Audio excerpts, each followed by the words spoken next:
저에게 이렇게 마지막 금요 강좌의 시간을 허락해 주시고 또 올해를 마무리하며 하늘의 진리를 듣는 이 복음의 영광을 알아가고 또 교회를 하나님께서 얼마나 귀히 여기시며 그 교회를 어떻게 세우고자 하시는지 하늘의 지혜를 배우는 시간이 되게 하시고 우리 또한 이를 통하여 천국의 이 복락을 누릴 수 있는 이 비밀을 깨닫는 시간 되도록 들어 주시옵소서. 복음이 우리의 영혼과 우리의 영적인 생명을 살릴 뿐만 아니라 또 우리가 함께 교회로 살아가면서 이 몸으로 누리는 오감으로 온전히 받아들이는 하나님 나라의 이 모든 복락들을 남김없이 누릴 수 있도록 귀한 지혜와 또 이를 얻을 수 있도록 우리 믿음의 결단을 할 수 있는 시간이 되도록 붙들어 주시옵소서. 이 자리에 함께한 모든 지체들 가운데 모자람이 없이 성령의 충만함을 모두가 빠짐없이 누리도록 함께하여 주시오며 또 이 자리 또 아직 참여하지 못한 지체들도 발걸음 재촉하여 주셔서 이 자리를 사모하고 함께 그 주의 은혜를 한껏 누리는 시간 되도록 주님 함께 하시고 임재하시고 역사하여 주시옵소서. 예수님의 이름으로 기도드렸습니다. 아멘. 자, 우리 계속해서 이제 갈라디아서 4장의 말씀을 중간부의 말씀을 살펴보고자 합니다. 이번 학기 4장 후반부까지 했으면 좋겠다 했는데 그냥 뭐 다음 학기에 내년 2월 말쯤에 이제 개학을 할 텐데 그때 이제 4장 후반부 들어가기 전에 제가 생각하는 게 있어요. 뭐가 있냐면 그 칭의 있죠. 칭의. 우리가 갈라디아 전반부에서 살펴봤던 오직 믿음으로 의롭다함을 얻는다. 이게 우리가 구원을 위하는 양대 두 가지 축 중에 정말 이게 없으면 아무것도 없는 이 뒤에는 아무것도 설 수가 없거든요. 그런 아주 중요한 축인 칭의에 대해서 초반부에 한번 좀 강의를 하려고 해요. 말 그대로 복음 중에 복음 핵심을 가장 기초적이고 모르면 안 되는 이 교회가 서고 넘어질 뿐만 아니라 우리가 죽고 사는 문제인 이 칭의의 교리를 좀 자세히 들여다보면서도 친절하게 좀 설명하고 함께 유익을 누리고자 하거든요.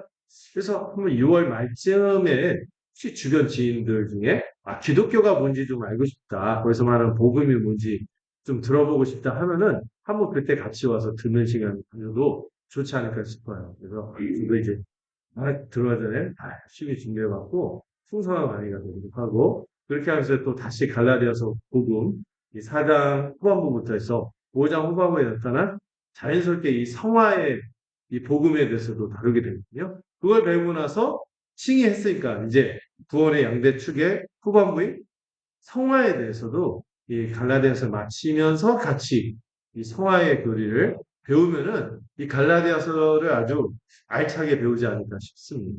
큰 유익이 있을 거라고 저는 기대합니다. 여러분들도 같이 기대하면서 풍성하게 나눌 수 있으면 좋겠어요. 자, 본문 4장 12절에서 20절까지 갈라디아서 제가 한 절 읽고 여러분들 한 절 읽는 식으로 해서 교대해서 읽도록 하겠습니다. 갈라디아서 4장이죠. 12절부터 20절까지 제가 먼저 읽겠습니다. 형제들아, 내가 너희와 같이 되었은즉 너희도 나와 같이 되기를 구하노라. 너희가 내게 해롭게 하지 아니하였느니라. 내 사람이 들리는 너희에게 복을 이상 너희가 아닌다. 너희를 시험하는 것이 내 육체에 있으되 이것을 너희가 업신여기지도 아니하며 버리지도 아니하며 오직 나를 하나님의 천사와 같이 또 그리스도 예수와 같이 영접하였거든. 너희의 복이 지금 복이 너희를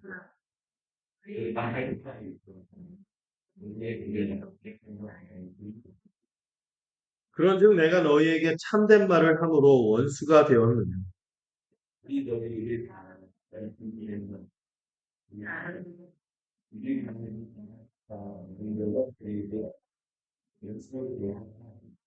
좋은 일에 대하여 열심으로 사모함을 받음은 내가 너희를 대하였을 때뿐 아니라 언제든지 좋으니라.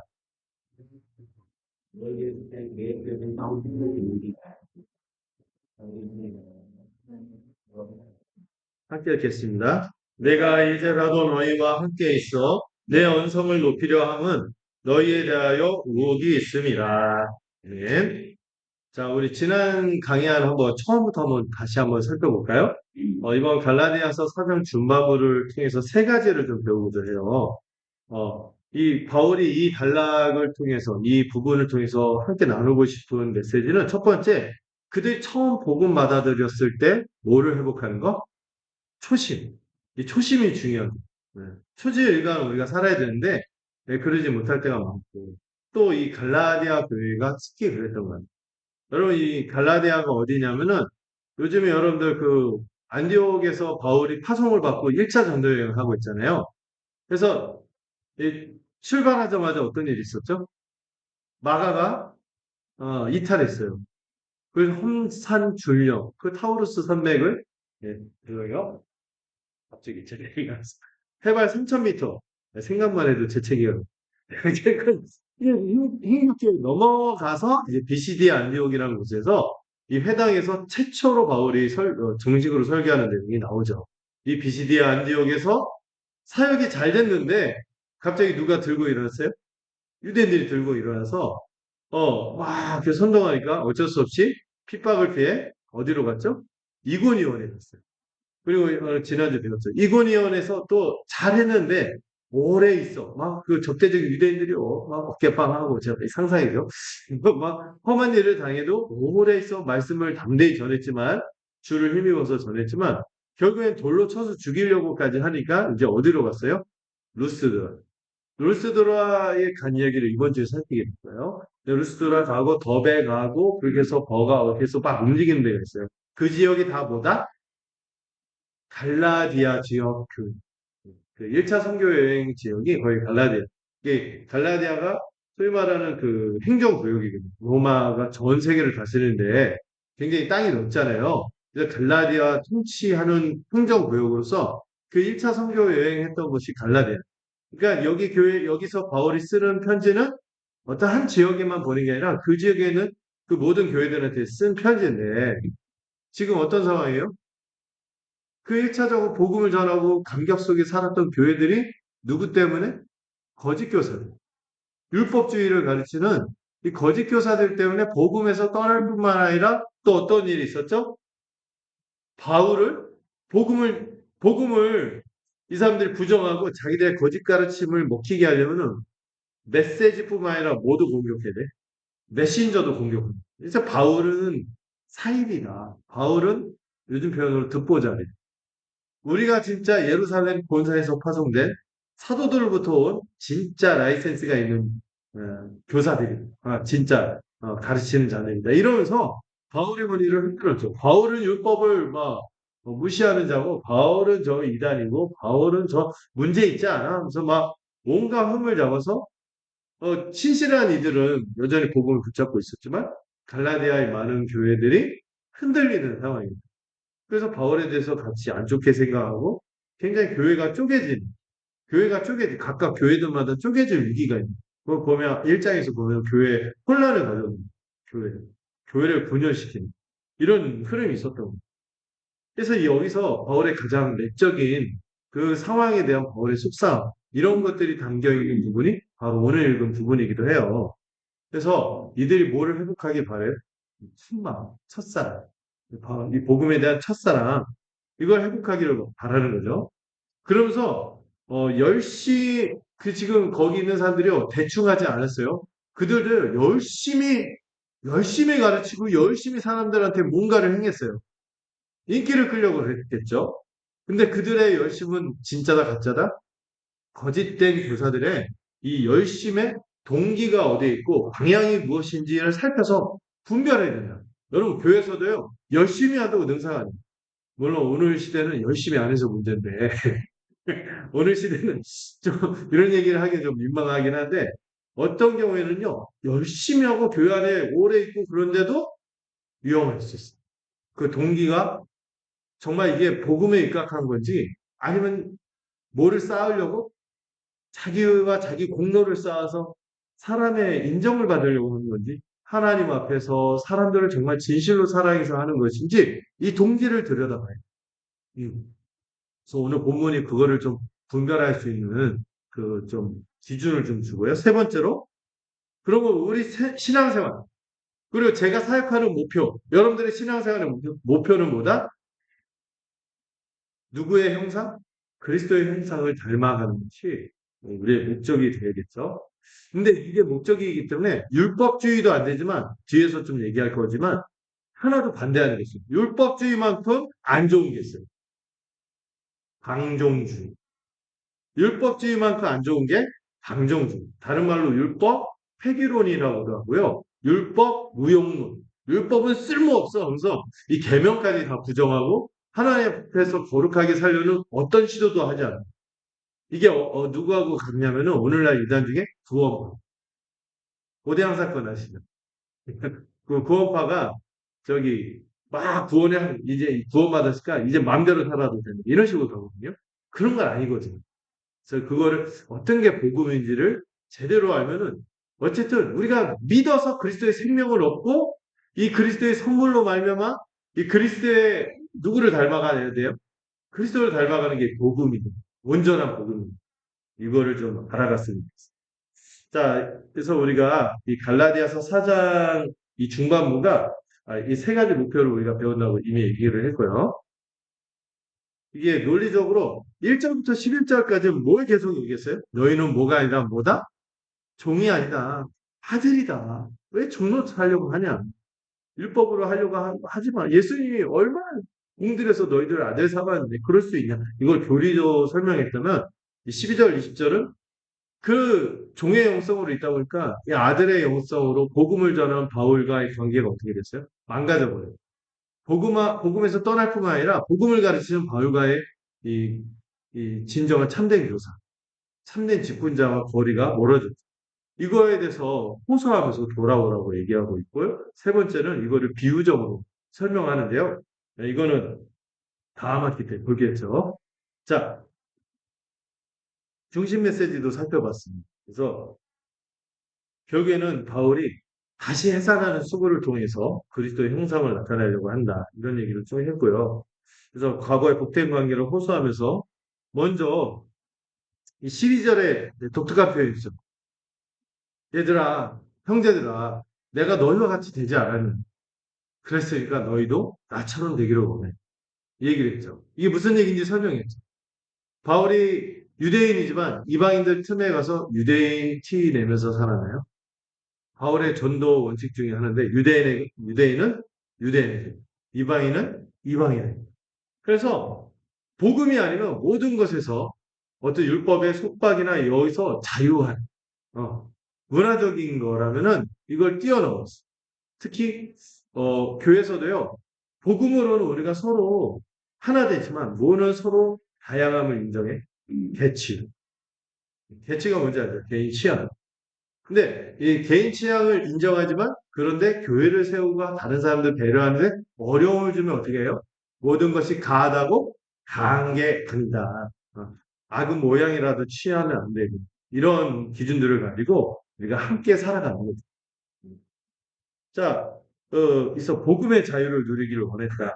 그래서 궁극적으로는 어떤 형상을 이루기에 그리스도의 형상을 이루기. 그 다음 페이지에 있죠. 그래서 여러분 옆에다 좀 쓰시면 좋은데 우리 신앙생활의 목표가 뭐라고요? 그리스도의 형상을 형상하는 거지. 이거를 그리스도와 연합하고 긴밀하게 연결해서 설명할 수 있는데요. 그런 표현을 쓸 수 있어요. 그리스도로부터 그리스도처럼 이 표현을 써요. 우리가 그리스도로부터 모든 것을 받은 자로서 누구처럼 그리스도처럼 살아가는 자로 살아가는 게 복음의 핵심이죠. 제가 유식한 척하면서 말한다면 이미타티오 크리스티라고 그 라틴어거든요. 이미타티오가 영어로 뭘까요? 이미테이션. 여러분들 그 이미테이션 아시죠? 예, 진품이 있고 그 진품을 모방한 모사품을 이미테이션이라고 하잖아요. 우리는 뭐예요? 그리스도의 모사품, 모방하는, 닮아가는 자들.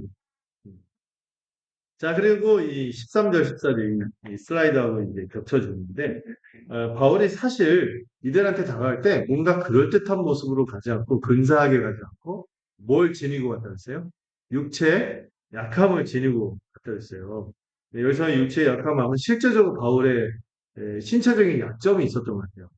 이게 고린도 후서에 보면 육체의 가시라고 표현을 하고 이것 때문에 복음 전하는데 사람들이 받은직하지 않게 꺼리고 십자가도 그랬거든요. 이방인들한테. 저 사형틀 따위 사형 참혹한 사형 처형의 틀로 죽은 자가 어떻게 우리 구원하는 자가 되냐. 이렇게 꺼림이 되듯이 바울도 사람들 앞에 나설 때 어, 이럴 만한 어떤 육체의 약함이 있었던 것 같아요. 그러니까 이게 그 가시라고 하면서 이걸 걷어가달라고 하나님께 구했음에도 불구하고 하나님 아니야. 예, 내 은혜가 되게 오히려 복음은요 질그릇 속에 담겨 있어서 빛나는 수도 있다는 생각이 들어요. 제가 그래서 이상한 얘기를 했죠. 너무 잘생긴 목사가 예, 잘생긴 사람이 목회하면 힘들거든요. 얼굴 보느라 복음은 안 볼 수 있어요. 저도 좀 더 못생겨지고 정도는 이제서 배도 더 나아지고 머리도 이렇게 빠지는 게 성경적이다. 그래서 저는 염색도 안 하려고. 음, 우리 동기 목사님들 보면 여기 있는 거 뽑아갖고 앞으로 씹고 절대 고기를 안 쓰립니다. 네, 그런 우리 동기 목사님들 나중에 말씀 수련 한번 보시고. 그런데 그런 거 의미 없어요. 아마 바울에 있었던 육체 가시는 뭔지 모르겠어요. 말라리아, 안질도 여러분 늘 막 눈곱이 껴있고 막 고르면서 그런데 보안직 하겠습니다. 그런데도 말하는 게 너무 그 내용이 너무 그냥 간질도 마찬가지로 막 계속 막저 설교다가 하이라이트에서 막 눈물 못 써. 막 이러면 뭔지 모르겠어요. 그러나 그것이 오히려 뭐를 전하는 계기가 됐다? 복음 전파하는 계기가 됐어요. 아마 이 신체적 약점 때문에 갈라디아 어느 지역에 오래 머물 수밖에 없었고, 그래서 복음을 더 전할 수 있었던 거예요. 그래서 바울의 약함이 복음의 능력을 가리지 않았다.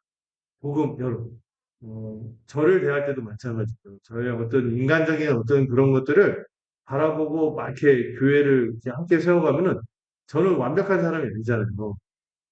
그런 거 아시죠? 저희 약점 많거든요. 제가 연습할 때 혹시 말씀 자체를 받을 때 장애가 될까 봐 저희 조심하지만 그러나 여러분들이 그런 것을 오래 살다 보면 이렇게 보면은 저 약점도 볼 거예요. 그럴 때 그러나 뭐를 더 주목했냐? 저분은 질그릇이고 저 안에 담긴 보화를 우리가 얻어야 된다. 이런 생각으로 우리 같이 신앙생활하면 좋겠고요. 저도 믿어요. 제가 저를 깊이 자기 성찰했으면요. 제가 이번 주에도 자기 성찰에 대한 글도 썼지만 늪 같거든요. 빠져나오지 못해요.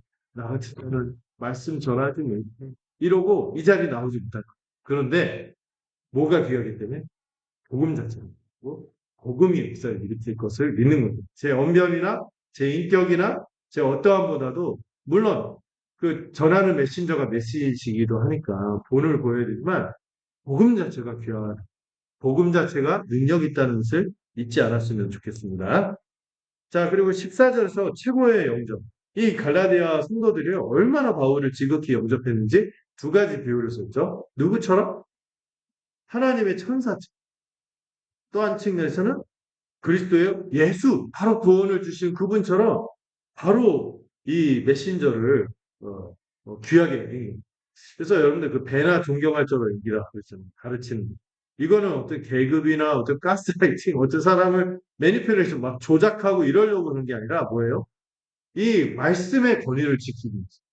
그리고 여러분들 그 부모님도 약점이 있더라도 우리가 순종하려고 하고 하는 게 뭐냐면은 결국 부모님 통해서 우리가 하나님이 대리인으로 우리에게 좋은 것들을 주려고 하는데 우리가 이걸 진직 거부하고 이게 불순종하고 이게 우리의 체질이 되어버리면은 하나님의 은혜를 제대로 누릴 수 있는 통로가 되지 못하는 거예요. 자녀들도요, 부모님 말씀을 그래도 좀 문제가 있어도 그래도 부모님이 말하는 건 자녀 잘 되라고 하는 거거든요. 좀 더 경험이 있으니까. 따라가면 좋은데 이거하고 비교할 수 없이 이 하늘의 진리를 전해야 됩니다. 그러니까 이 복음 전하는 이 메신저를 귀히 여기며 그의 권위를 그대로 그 권위 있는 메시지를 그대로 받으려고 하는 게 되게 중요한 태도입니다. 이 교회를 세울 때 그래서 어떤 목회자 성도의 교제 중에서도 이 목회자와의 교제가 잘 이루어져요. 이거는 목사님한테 친하게 뭐를 하고 이 차원이 아니라 그 목회자가 전하는 하나님의 말씀, 목회자가 함께 세우고자 하는 이 교회의 바르고 건전한 이 방향, 이거에 전적으로 찬동하면서 같이 할 때 진짜 신앙이 살아갈 수 있는. 음, 음. 물론 인격적으로 문제 있을 수 있어요. 어떤 취향이 외모에 안 맞은 말투라든지 이 사람의 라이프 스타일이라든지 이런 게 결이 안 맞을 수도 있어요. 그런데 그거는 중요한 게 아니잖아요. 자, 그래서 그 다음에 페이지. 사역자 존중의 원리에서 양방향의 쌍방책임이 있다. 그래서 제가 한번 그런 얘기를 했어요. 제가 설교를 할 때 제가 항상 설교를 잘해야 되는 건 누구 책임이죠? 제가 열심히 잘 준비해요. 그런데 이 성령께서 또 함께 역사하실 거예요. 그런데 잘도 안 하면 무슨 소용이에요? 그 시간에 엎어져가고 자버립니다. 그리고 딴 생각해버리고 막 이렇게 해버리면은 그래서 저는 50% 책임론, 50%는 내 책임이고 50%는 받는 분들의 책임입니다. 쌍방의 책임이있어요. 그래서 거부할 태도에 대해서 지난주에 좀 몇 가지 분별을 해라. 파슬이라든지 어떤 분은요 어눌한데도요 정말 하나님이 쓰세요. 말을 정말 제대로 못하는 분인데도 하나님이 쓰시는 경우도 있어요. 분당 무슨 게 이찬 어떤 무슨 사실 그분 말투나 이렇게 할 때 매끄럽지 않거든요.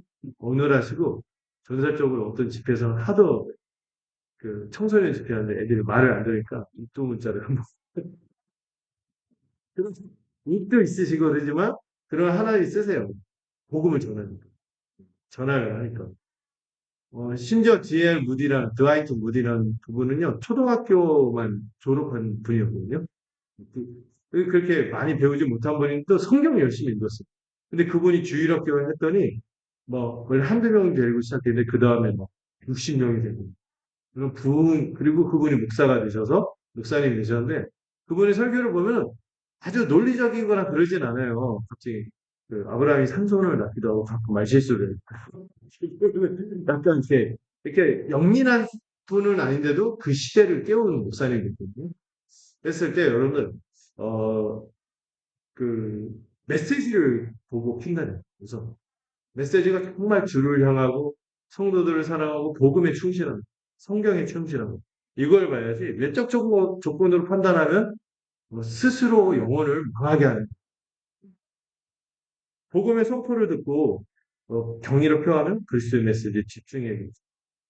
메시지를 비판하기보다 그대로 받아야 되는데 왜 목사님을 멸시하지 않고 성경을 해석할 때 비판하지 또 그대로 받으려고 해야 되냐면은 여러분 이 교회의 건전한 전통이라든지 이 성령의 역사하신 또 여러분 2000년 교회 역사의 이 흐름을 알잖아요. 그래서 어떤 것이 정통인지 알기 때문에 그래도 목사를 신뢰해야 될 이유가 있고 가끔 똑똑하신 분들 있어요. 그래서 신학적인 지식이 있는 경우도 있어요. 목회자보다 똑똑한 경우들도 있어요. 그렇다 하더라도 뭘 조심해야 되냐면 내가 더 많이 알지. 이게 전부가 아니거든요. 그 시간 하나님께서 성령을 통하여 우리 심령에 주시는 말씀이 있단 말이에요. 그때 어떻게 해야 돼요? 성도는요, 이걸 회피하면 안 돼요. 음. 불순종하려는 마음이 기본적으로 우리한테 있거든요. 방어 기제가 있습니다. 은근한 불순종 이게 더 무섭죠. 겉으로는 내내하고 따라가는 사정 은근히 이제 이게 이런 태도가 우리 안에 있기 때문에 이 방어 기제를 이런 것들이 있기 때문에 우리가 그대로 받는 연습을 해야 돼요. 부정하지 않고 어떤 겉면이 있거나 이럴 때 그대로 받는 거예요. 그럴 때 우리가 자라갈 수 있는 목회자도 조심해야겠죠. 인기 관리하면 안 되겠죠. 제가 어떤 목회자 얘기했죠. 한동안 막 아무도 성도들이 반대하지 않고 너무 자기를 좋아하기만 하니까 위기가 온 거죠. 내가 주의 뜻대로 안 할 수도 있다. 그래서 기도 많이 하고 그리고 성경을 더 치열하게 해서 있는 그대로 복음을 선포했더니 갑자기 몇 분이 막 반대하고 미워하고 뭐 유언비어 퍼뜨리고 이런 일이 생겼다고. 예, 그래서 외적 조건이 아니라 그러면서도 조심해야 되는 게 마치 자기가 왕인 것처럼 그러면 안 됩니다. 권위주의적 자세도 우리 목회자 조심해야 됩니다.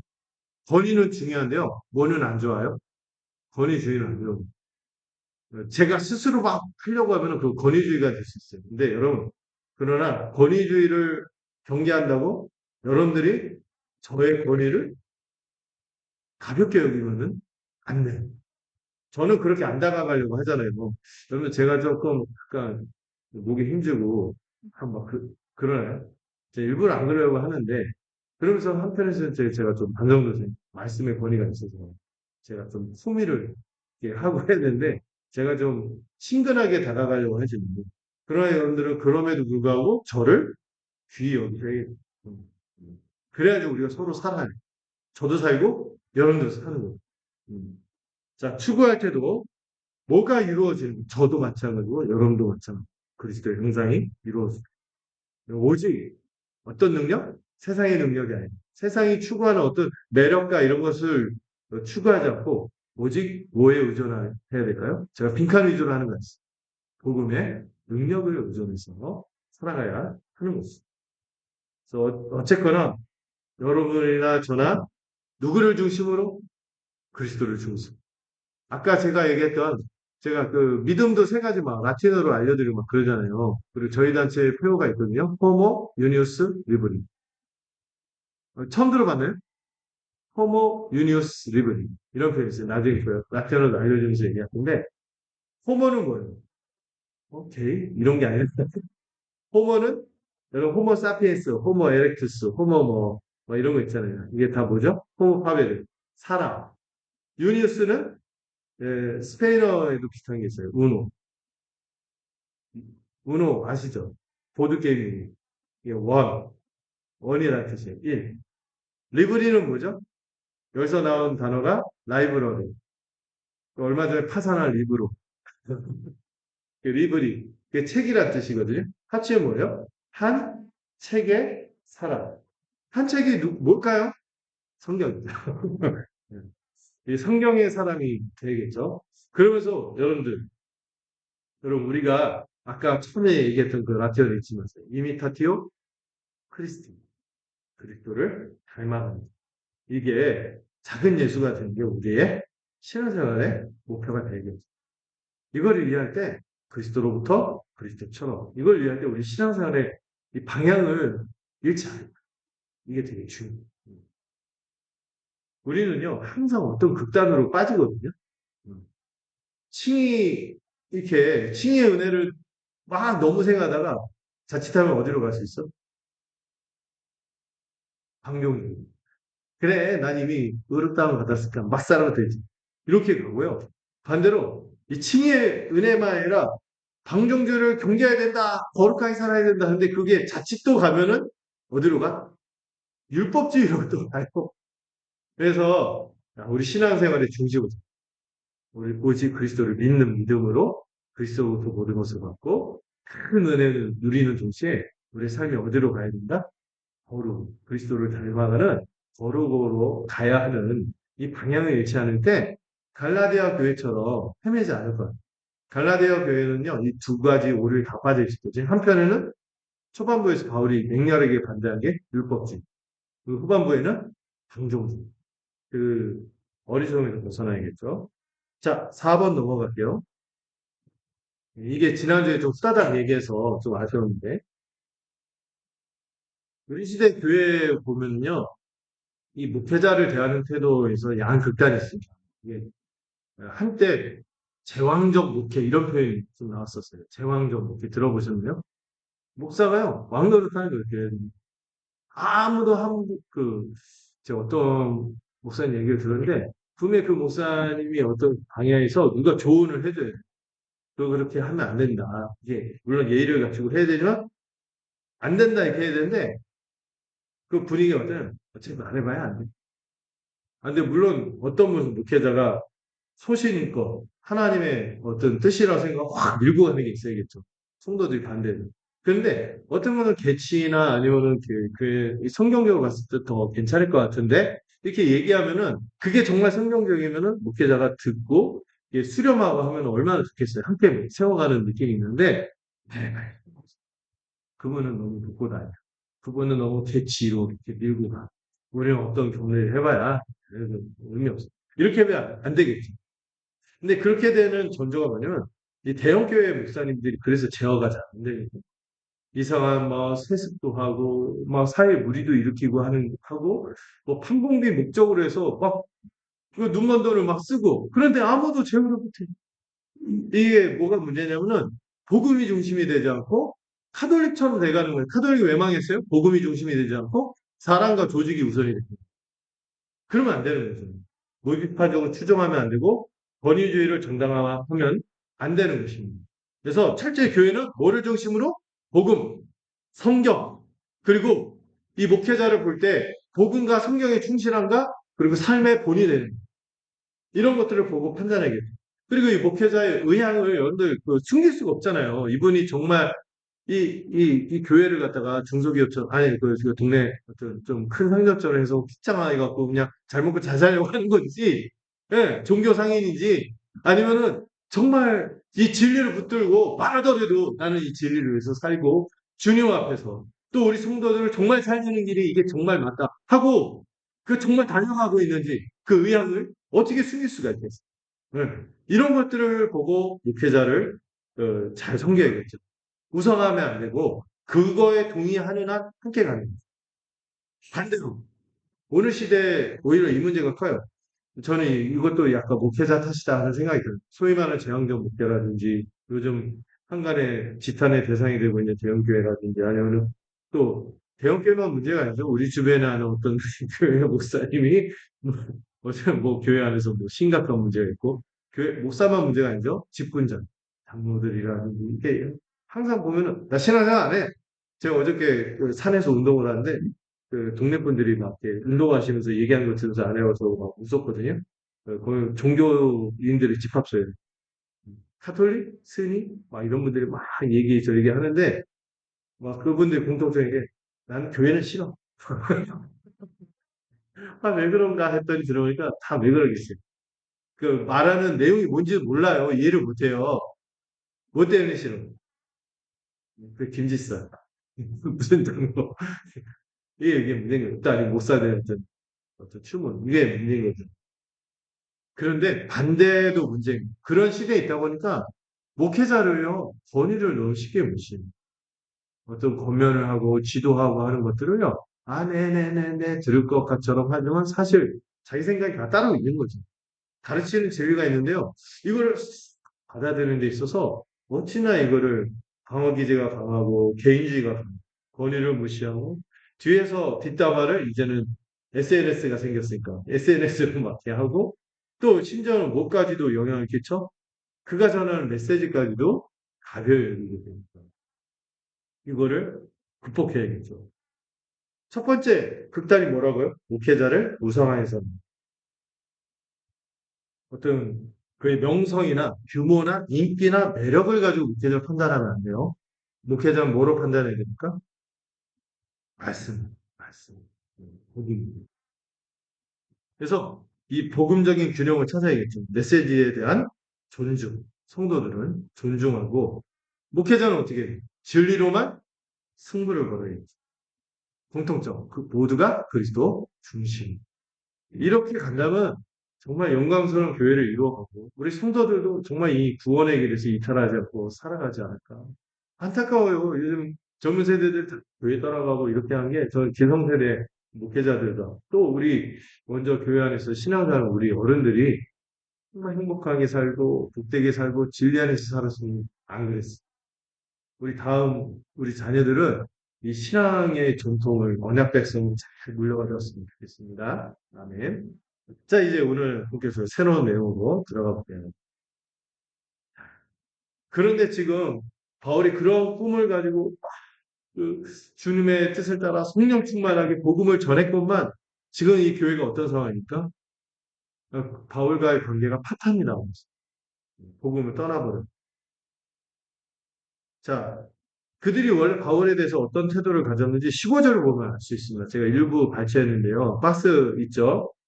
너희의 복이 지금 어디에 있느냐? 너희가 할 수만 있었더라면 너희의 눈이라도 빼어 나에게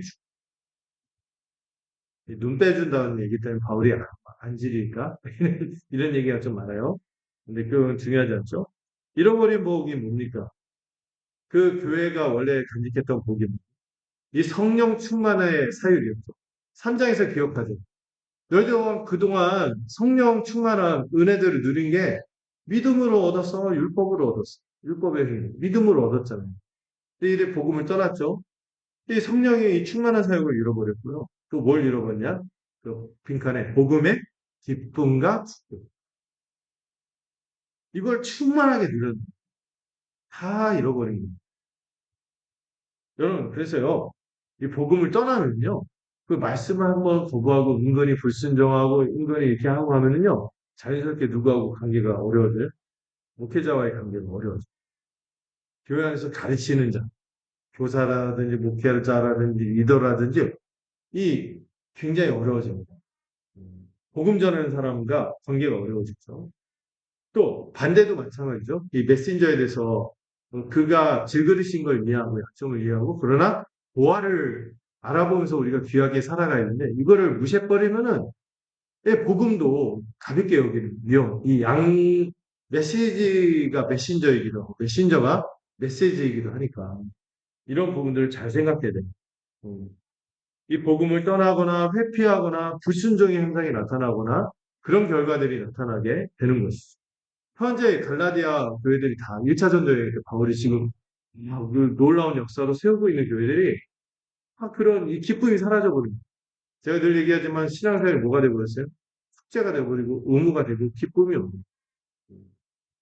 근데 바울이 묻는 거예요. 너희 복이 지금은 어디 있니?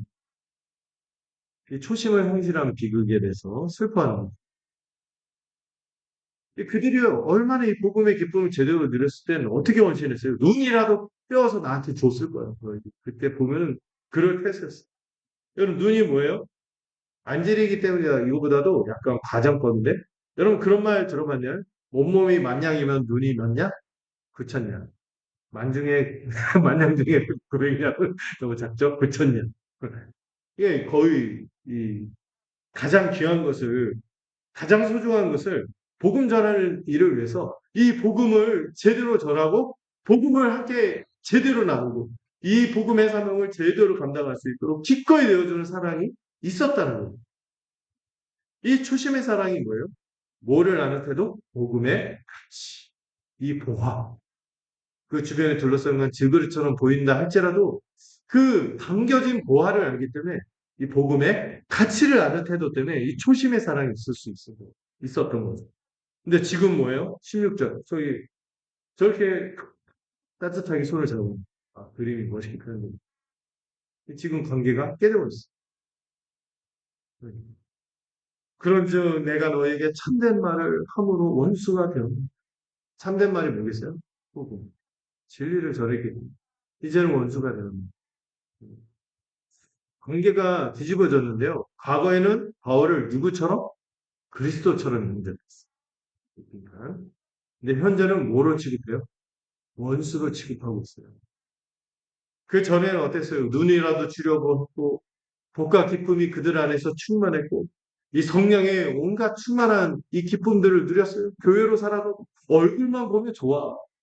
같이 밥 먹고 막 이러면 좋고 어디 가자면 맨날 그거 하고 막 이게 한데 막 만사 귀찮아지고 이렇게 되는 거예요.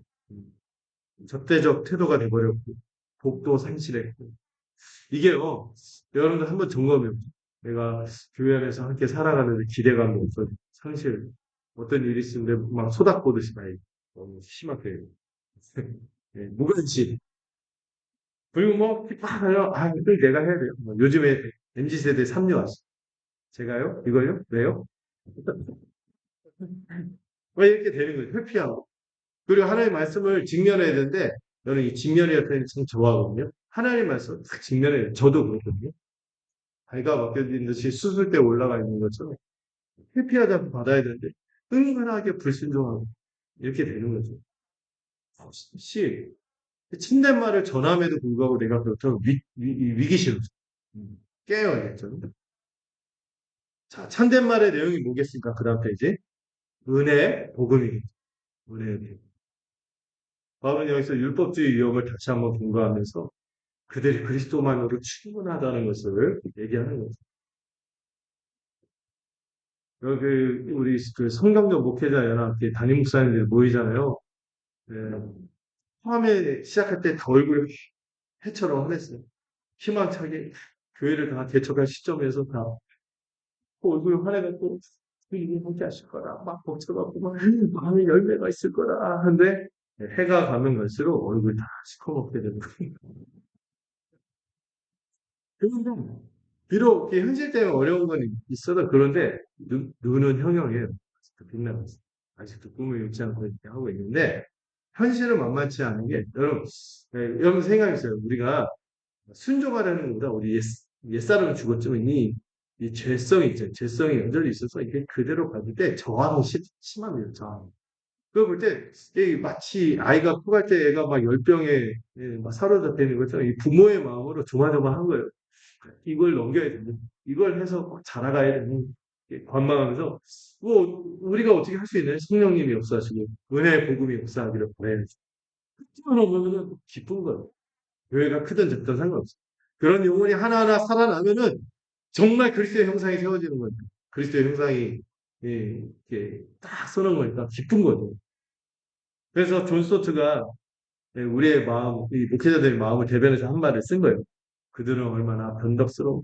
그러나 우리가 좋아하든 안 하든 사도들의 모든 내용은 권위를 안 물러서요. 이러면서 안 물러서요.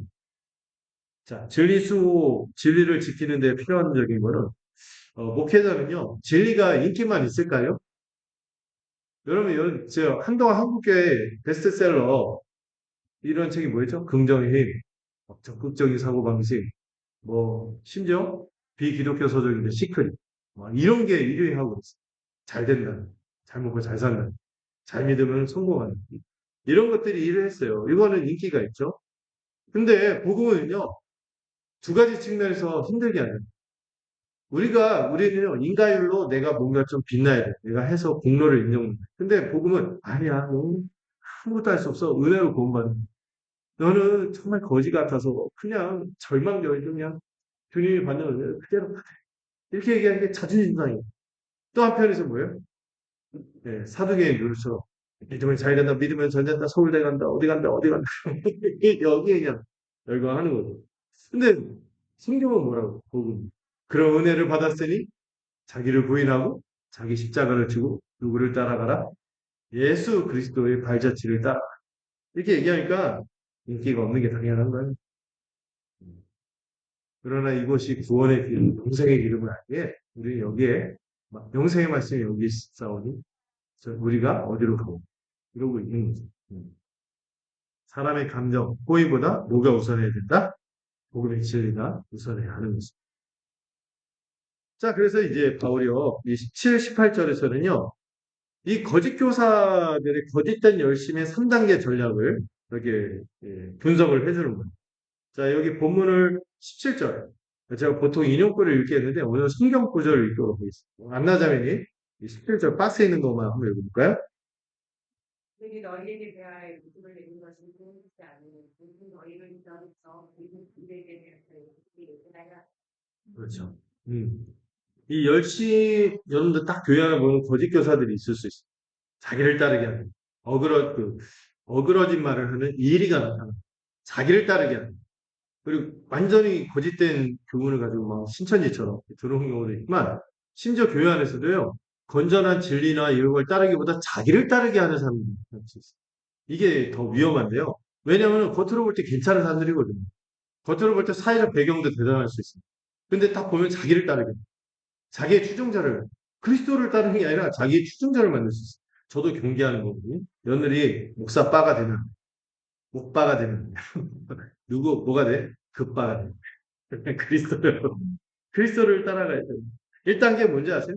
열심을 냅니다. 얼마나 열심을 내는지 보세요. 제가요, 정말, 큰 교회 있다 보니까 여러 모습인데, 큰 교회 있다고 부교육자들이 많잖아요. 그럼 부교육자 때 정말 괜찮아요. 정말 열심히 성도들을 정말 신실하게 열심히 섬겼는데, 나중에 그분들이 담임 목사가 되고 나더니, 이상해져. 왜냐면 부교육자 때는 눈치를 많이 봐야 돼. 그러니까 그때는 자기를 숨기고 막 이렇게 하는데 목표가 뭐예요? 저 큰데 어디 가갖고 이렇게 딱 자리 꽂히는 거. 이게 목적으로 해서 하는 거예요. 근데 거기 가서는 자기 본색을 열심히 한다고 능사. 교회 안에서 이건 이제 목사 얘기만 하는 게 아니라 성도들도 마찬가지예요. 교회에서 막 뭔가 열심히 해. 와, 저분 열심히다. 근데 가끔 제가 볼 때 위태위태. 이런 생각이 들죠. 왜? 겉은 열정적인데 그 안에 속에는 우리가 알 수 있어요, 없어요? 모를 때가 많거든요.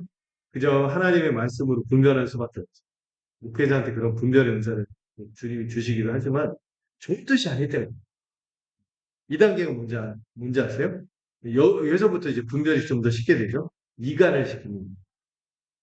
어떤 목회자의 단계라든지 그리고 이 온전한 복음, 이 진리를 자꾸 분리시키고요. 자꾸 딴 얘기를 지긋지긋하다, 뭔가 뭐 이렇게 하다, 안 좋은 복음을 폄훼하고 말씀에 대해서 이 영감을 가리는 말들을 막 하기 시작하는 거예요. 음. 그래서 점점 그들의 집안을 문 밖으로 내쫓는다. 이건 왜? 교제권에서 자꾸 배제하는 거예요. 그래서 목회자라 뭐 이렇게 가르치는 사람들 자꾸 배제하고 자기들끼리 뭔가 하려고 하고. 이런 모임이 생기면 위험시 거짓 교사의 모습이 그렇게 나타나는 거예요. 3단계가 뭐냐면 종속시키는 거예요. 종속. 누구에게 열심을 내게 해요? 복음과 교회에 대한 열심이 아니라 팬클럽이 되는 거예요. 수종자가 되는 거예요. 여러분 이거 경계하셔야 돼요. 보면은 그거를 즐기는 분들이 있어요. 교회 안에서. 그리스도의 또 교회를 함께 세워가는데 했는데 자기들만의 어떤 팬덤이 형성이 되는 이런 모습이 있을 때 조심해요. 그래서 우리가 교회가 교제에 있어서 누구도 차별이 있으면 안 되는 거죠. 그래서 여러분들 우리가 서로 친한 사람끼리 막 그 교제권을 막 정해놓고 막 이렇게 하지 않고 두루두루 막 그냥 하려고 하고. 그래도 또 어쩔 수 없이 우리가 교제권이 또 있어요. 그럼에도 불구하고 닫히고 막 그런 게 아니라 열고 만나고 막 이렇게 하려고 하는 거죠. 거짓 열심의 이 3단계 전략. 여러분 이거 보면은 우리 자신도 경계할 수 있고 누군가 이렇게 잘 이렇게 분별할 수 있는 기준이 돼요. 열심히 있다고 능사하는 정말 이게 정말 교회로 하나 되겠는지 또 그리스도를 따라야 되는데 개인을 따르게 하는 목사도 마찬가지죠. 이거 조심해야 돼요. 어떤 경우 목사님이 막 그 이간을 시키는 경우도 봤어요.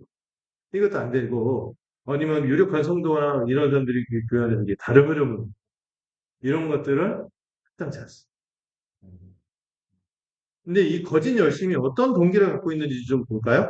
첫 번째로 뭐로 자랑하려 할까요? 육체. 육체. 육체가 뭘까요? 외적인 조건. 그래서 이 사람들이 특히 뭐로 자기 추종자를 모았냐면은 그리스도만으로 예수님 믿는 것만으로 충분하지 않아. 뭔가 몸에 새겨서 확실하게 우리 몸에 새겨서 우리 기억과 우리 정체성을 분명히 하는 뭐를 받아야 된다? 할례를 받아야 된다. 이런 걸로 해서 그리고 그 할례 받은 사람들이 막 많아져요.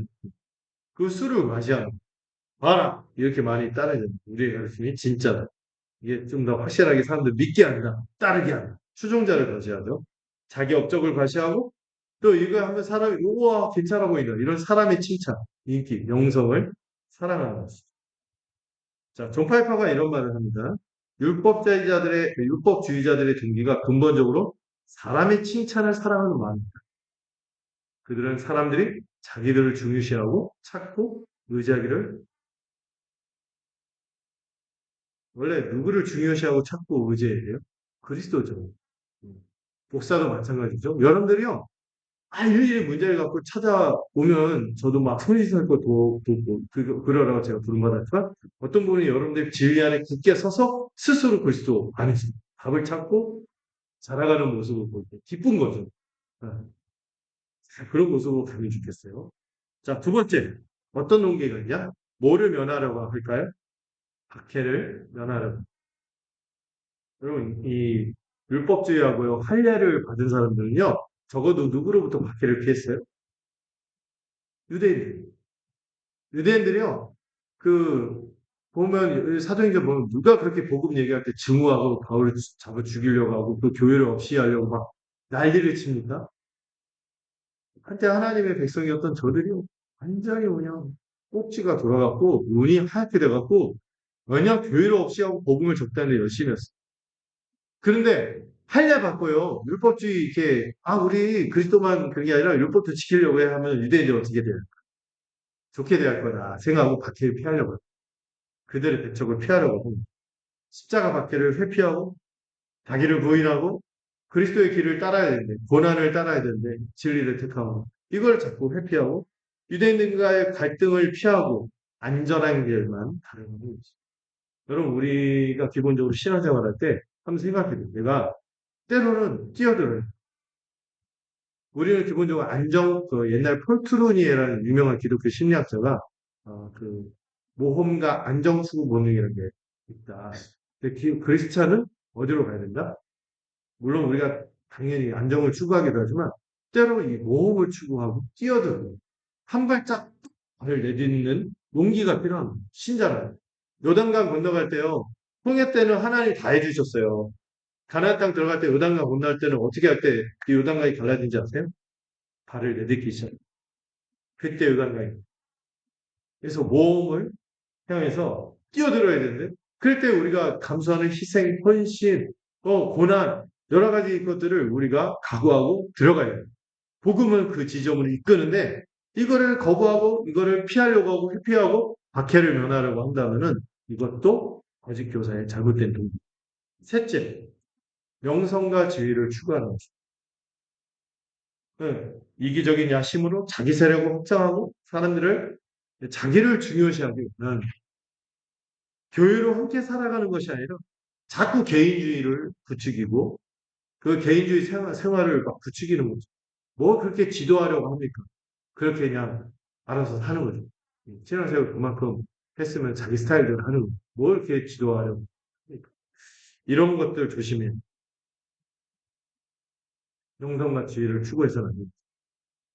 존 스토트가 그래요. 바울은 그들이 명성과 지위에 이기적인 야심을 갖고 있었다는 것을 이 본문을 통해서 보여주는 거죠. 자, 그러면 여러분, 이 거짓 열심의 뿌리가 어디 있을까요? 거짓 열심의 뿌리. 거기에 뭐가 있을까요? 자, 뭐가 있다고요? 교가 있는 것입니다. 자기 영광을 추구하고 박해를 회피하고 세력 확장, 이기적 약심을 추구하는데 그 근본 뿌리는 하나님이 가장 싫어하시는 교만입니다. 자기가 하나님 노릇하려고 합니다. 하나님의 자리를 빼는 거죠. 그래서 여러분들 신앙생활하면서 또 어떤 중요한 이 직분이 주어지거나 이렇게 위치에 있을 때, 난 별거 아닌데. 이런 생각 해야 돼. 주님이, 주님만이 특별하고 나는 아무것도 아니다.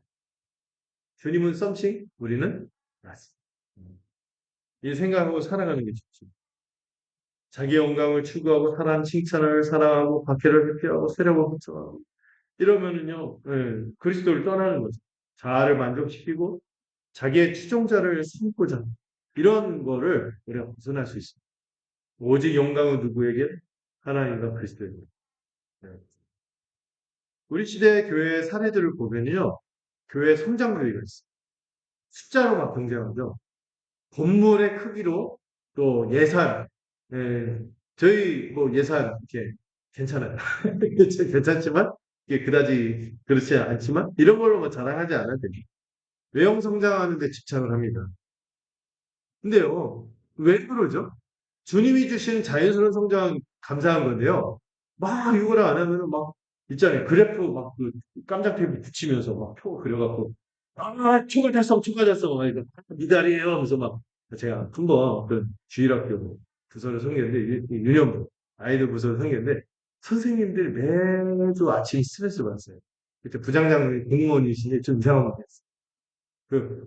테이프를 사다가 뭐 몇 명한테 딱 붙이고 그래서 볼 때마다 이거 보면은 선생님 이제 아침 하고 복음의 열정으로 뜨겁게 들어가는 게 아니라 예, 내 성과를 달성 못한 것 때문에 스트레스를 받고 들어가요.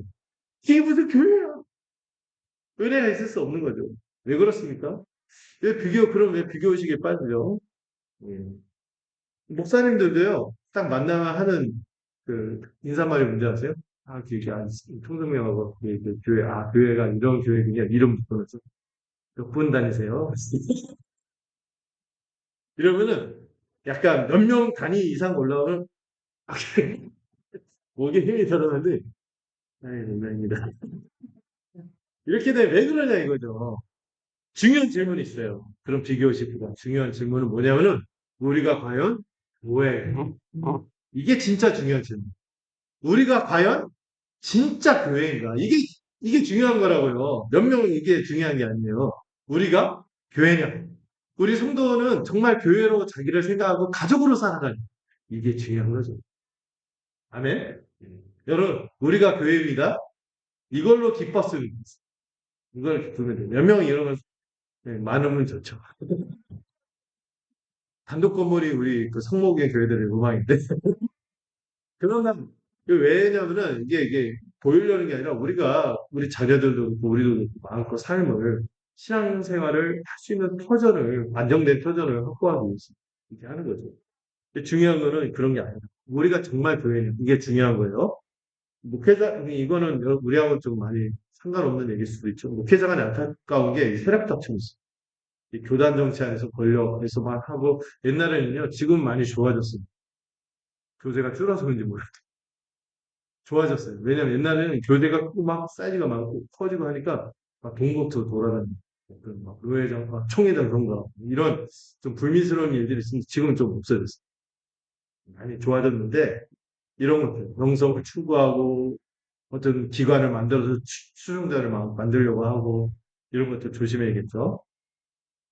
자, 이런 것들 좀 경계하면서 우리가 교회인가 이 질문을 좀 마음에 새기면서 잠깐 쉬었다가 2부 들어가도록 하겠습니다.